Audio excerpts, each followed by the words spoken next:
Thank you very much. Good to see you. Yeah, good to see you.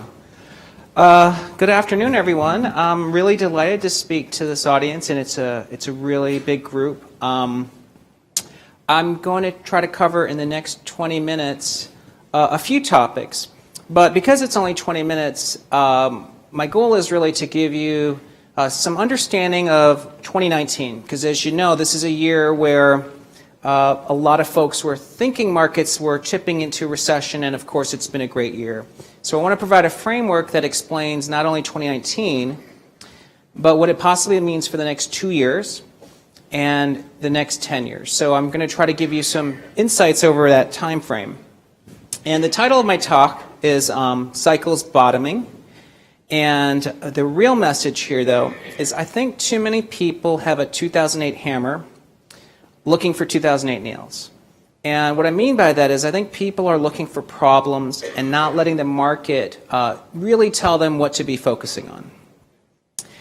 So before I dive into that, I want to give you some insights about Fundstrat, which is the firm that I co-founded 5 years ago. And we do business in 16 countries, over 150 institutional investor clients. We're an independent research firm. We do evidence-based research, meaning we don't really give many opinions. We try to tell you where history tells us things are going, and so sometimes it may be counter to your intuition, but that's normal. We actually want to keep our clients on the right side of history. So we don't necessarily always sound logical, but we're trying to get you into the right vectors. And if you want to follow us on Twitter, it's at Fundstrat. It's at Fundstrat. And if you want to learn a little bit more about our services, it's the bottom row here, fsinsight.com. Okay, so here's an outline of the talk I want to give you. The first is put 2019 in context, which you know is on track for actually probably close to a 30% gain this year. And the reason it's important is it's really proving the second thing here, which is, you know, we were stuck in a markets going nowhere, and then we've had this upside breakout. This is a lot of signal. I'm telling you, this is explaining the next 2 and 10 years. So it's really important to understand that this year is a really big turning point for markets. We're mid-cycle. We don't think there's a recession. I'll show you 2 charts why, and if you just keep them, you know, just visit these charts every 6 months, you'll really have an idea where we are in the cycle. And then I want to talk about why demographics are helping the U.S. decouple, and that's really, really important. Because you might think we're permabulls, we're not. We're just following this 4th point, and as long as this is holding true, we're still bullish on markets. And finally, I have some stock ideas for you. It's not central to our view, but it's a way for you to follow and express some of the research we do and how to get positioned. So before I start, I want to say something kind of interesting. Do you know that on January 1 of this year, you could have looked at 3 things, and if you agreed with those 3 conditions, you would have been uber bullish for this year. In fact, if you believe those 3 things, it would have told you the stock market would be up 25% this year. And here are the things. So we published this for our clients in our January Outlook. And this was a title of our Like a Midlife Crisis. But the 3 things I wanted to point out to you is that 3 things happened last year that only happened in 2009. The first was we had a waterfall decline in stocks. High yield had a negative total return year, never does it 2 years in a row. And the Fed made a dovish turn. And if you made a checklist, which we did here for our clients, the last time this happened was 2009. So we told our clients at the start of this year that even though this might sound like the most idiotic thing, we said 2009 was the best analog for this year. So we were treating at the start of this year that it was going to be just like 2009. We got a lot of snark from people when we said that. But in fact, indeed, this year is tracking to be a lot like 2009. In fact, believe it or not, this may end up being the best year for markets in over 22 years. So professional money managers in their entire career will never see a market this good. Okay. Now, why did the world not agree with how 2019 would be good? I just think everyone has recession mania. And what I mean by that is today there are more people who benefit from the world tipping into the recession than people seeing the expansion continue. Short sellers, it's obvious. Democrats, the only way you're going to unseat an incumbent president in 2020 is a recession. So half the country wants a recession. A lot of people who may not like the president want a recession. Bondholders want a recession because, as you know, as we tip into recession, rates fall. I'm sure you've heard these stories. The Austrian 60-year bond is up 100% this year because rates have fallen. So bondholders want the markets to fall. China wants a recession because they want to beat Trump. The media knows that recession scares is better really for advertising. Europe has Schadenfreude. They want a recession. Private equity has $2 trillion of dry powder, more dry powder than any time in history. They're waiting for a recession. And of course, the Federal Reserve is probably tired of the current president bullying them. They probably don't mind if there's a recession because then you have a 2020. So the point that we've been telling our clients this year, and you can see a lot of the players here have recession mania.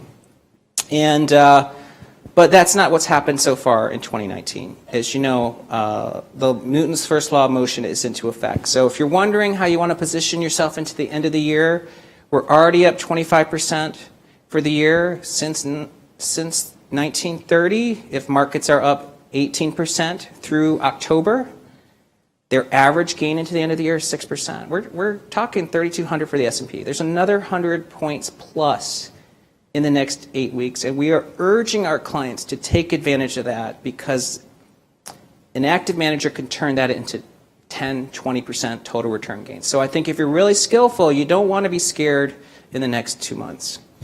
But let me just skip ahead because I know I'm going to run out of time. So let me talk to you about the second point, which is, look, here's something you have to keep in mind. People are bashing the stock market every day. And, we can tell because we take a lot of abuse too. But since 2009, the stock market is just like Timex. It's taken a licking and it keeps on ticking. And I think the most important thing to keep in mind is this chart on page 18. The stock market has been range-bound for 20 months. Now, if you see a range-bound market, if you're half empty, you're going to say the market's topping. And if you're half full, I'm saying this is a consolidation before a massive breakout. One thing to keep in mind, stock market has basically been flat for 2 years. Okay, that's what this chart's showing. But earnings have grown 11% a year.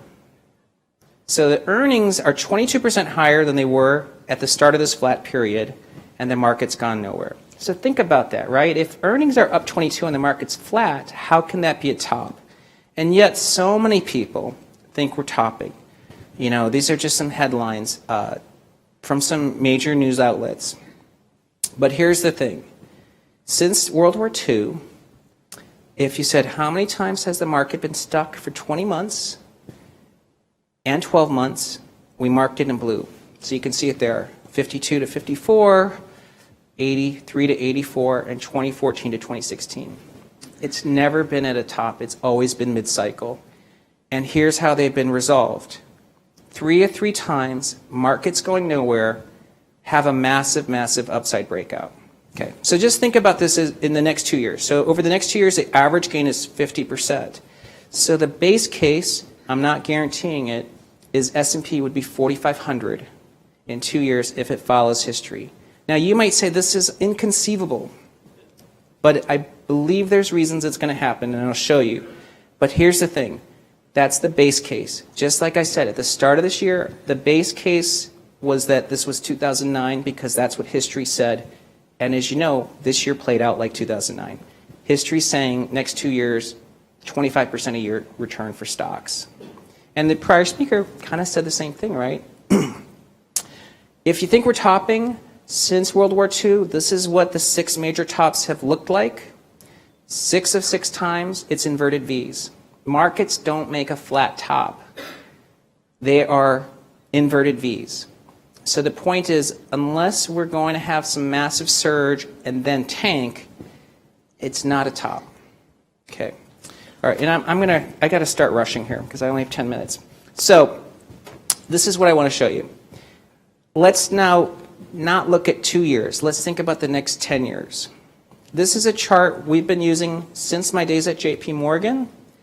What are you looking at? Well, it starts in 1890, and the line is the 10-year rolling total return of equities. So it includes dividends. I think what's really interesting, because if you look at this chart, it's like really long cycles, okay? And how long are the cycles? Well, stock market bottoms have always coincided with total return falling to zero.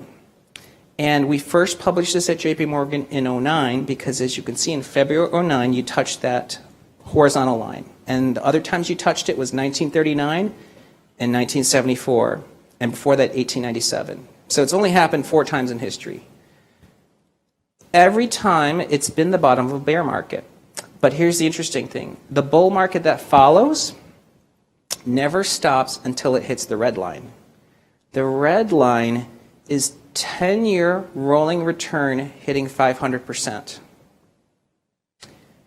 What does that mean today? I kind of highlight it here. Okay, don't yell at me. But this is saying that the S&P could be 19,000 by 2029. I'm not saying that's what's going to happen. This is what history says. So the history says the stock market still has 600% upside, roughly. I know it sounds insane, but if you don't believe it's mathematically possible, if earnings grow at 12% a year, it's a 34 PE market. I don't think that's crazy. Markets have peaked at 25, 30 times. So if the PE goes back to 30 and earnings compound at 12, it's 19,000. Okay. Now look, you know, in 2029, I'll probably be here and you can throw tomatoes if it's a little off. But why is that going to happen? Well, I think there's, I only have 8 minutes, so I'm going to cover this really quick. There's 2 things. The U.S. is mid-cycle.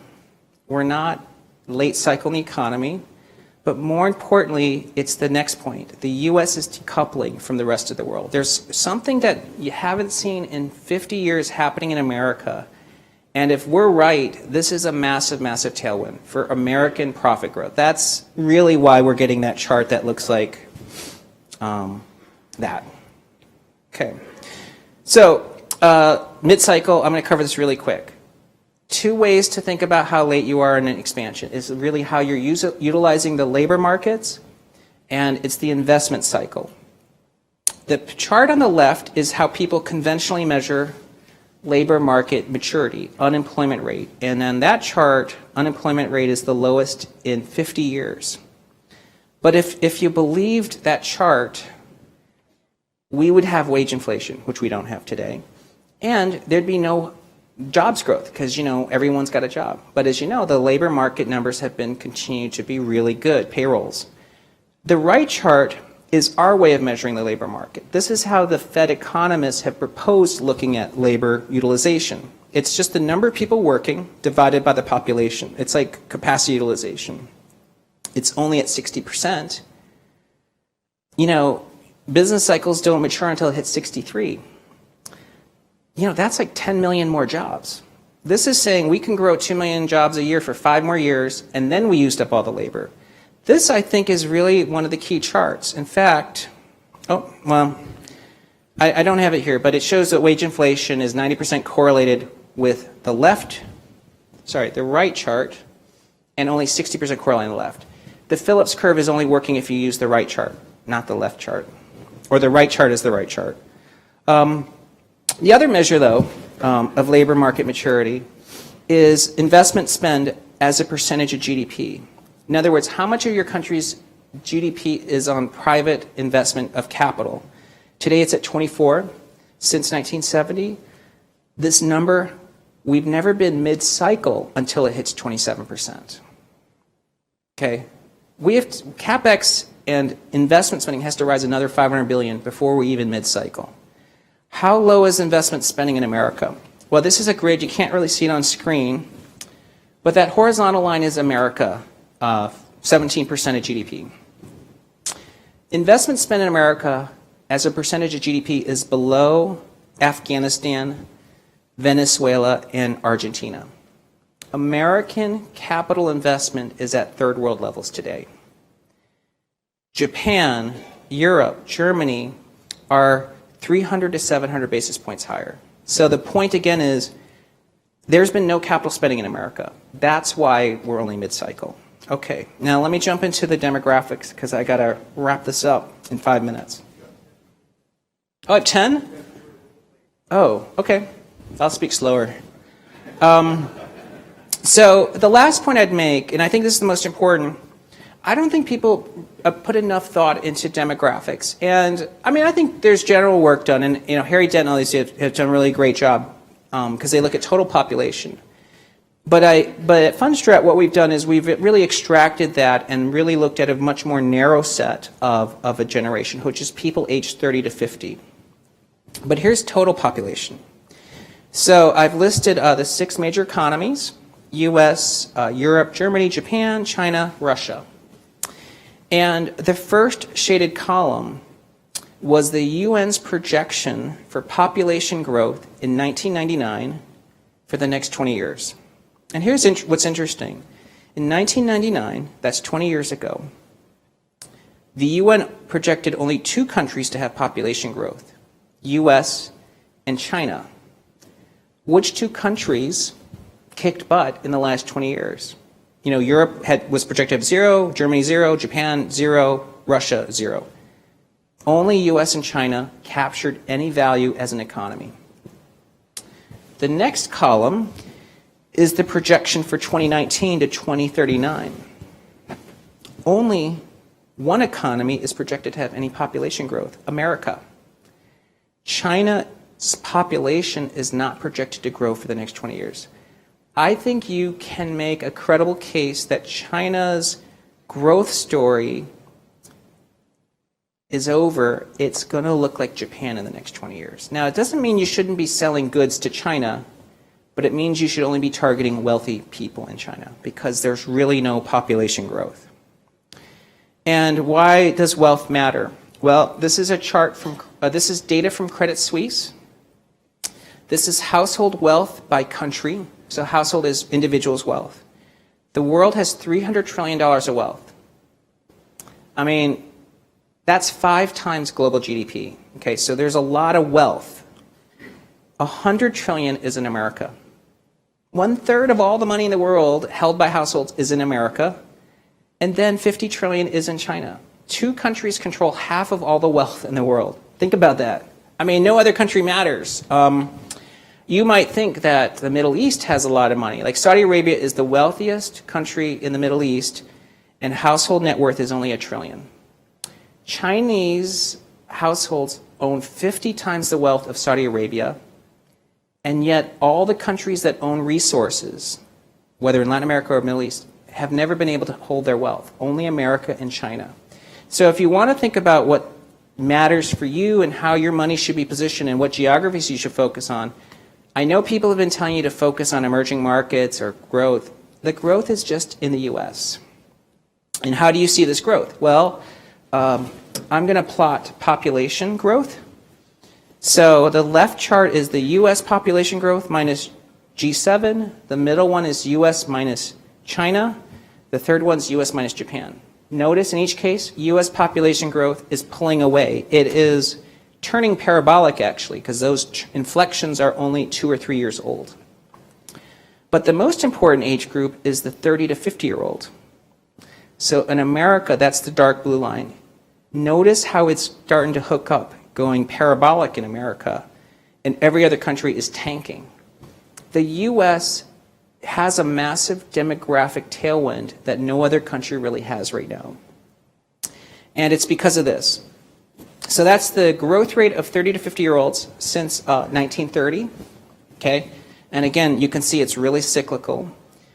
It kind of says follow generations. You can see the boomers caused this number to surge from the 70s all the way through the 90s. Gen X, which is my generation, was a smaller generation, so this number actually fell. It's been negative since from 2003 all the way through 2016. For the last 13 years, the number of people aged 30 to 50 has been declining. I mean, think about it, right? How can you have growth in America if the number of prime age adults has been declining? Well, that's why we've kind of stagnated. But as you can see, in 2016, this number turned positive, and here we are in 2019, that's the orange line, and it's actually starting to take off. It's actually sort of right where we were in the mid-70s, so it's a really bullish time to be betting on America. And if you don't think it has any influence on what the stock market can do, I put two charts together. I think it's an interesting coincidence. The top chart is that 10-year total return of equities. You guys remember from the other page, right, where I said S&P 19,000. The bottom chart is 30 to 50-year-olds, 5-year growth rate. It's the exact same chart. Basically, stock market cycles follow the movement of a 20-year generation, age 30 to 50. And this is turning up. If this is playing out, I think we're going to have a mysterious levitation of equities because of the impact of the 30 to 50-year-olds. You might ask, why does this happen? Here's the reason it happens. The Urban Institute tracks the amount of debt held by different age groups. The only age group that borrows money are people between the age of 30 and 50. You can see it starts to rise at age 28, it peaks at age 50. Why does debt matter? The debt borrowing is the multiplier for an economy. Like when people borrow money, that's how GDP grows faster. And they also start doing things like buy houses and cars. So the most important age group is the 30 to 50-year-old because they're the only people borrowing money. After age 50, people actually delever. And so this number is going up. And in fact, you can see it even correlates really well to home price. The top chart is aggregate value of housing stock in America as a percentage of GDP. The bottom is that same generation chart. It's the same chart. The only divergence was 03 to 08 because home prices were going up, but the number of people was falling. It bottomed in 08. The housing crisis is really because of a demographic issue, and now we're reversing it. I think I would be super bullish on housing right now. So finally, just to wrap up in the next 3 minutes, here's some ways to kind of express what we're saying, which is Fundstrat has this thing called granny shots. If you're a user of FS Insight, which is our service for individuals, you get real-time access to our granny shots. But if you don't know what granny shots are, I'm not making a knock against boomers. See, the thing is, Shaquille O'Neal does free throws the normal way, which is overhand, but he only has a 52% success rate. Many of you may recognize Rick Barry, one of the best free throwers of all time, but he used a very unconventional method. He shot his free throws underhand, okay? And it was called a granny shot. So Rick Barry's using a physics correct way to throw a free throw, but it's not as cool as doing overhands. Fundstrat's doing underhanded free throws. We're trying to take shots that don't look cool, but have a higher chance of success. And so our granny shots is based on taking our 6 portfolios that we maintain. And again, if you're an FS Insight customer, you'll see these portfolios real time. It's tactical, so it's based on style and seasonality and themes. And then we have thematic portfolios like millennials, automation, and asset intensity. And the stocks that appear in multiple themes become our granny shots. So that's number 1 today is Google, number 2 is Apple, but includes names like Tesla, Xilinx, Amgen, Amazon, etc. And to show you how our granny shots have performed this year, this is the chart. This chart shows you monthly relative performance to the S&P. So in the last 11 months, the granny shots have beaten the market 8 of the last 11 with low volatility. And the cumulative outperformance this year is almost 700 basis points. So what we're doing is we're trying to find you high quality names. And so that's going to be a wrap. So again, we're bullish on markets because there's a breakout. I think it really tells us what the next 2 years looks like in the next 10. And if hopefully in 2029 we can look back and say these charts were accurate. Thank you.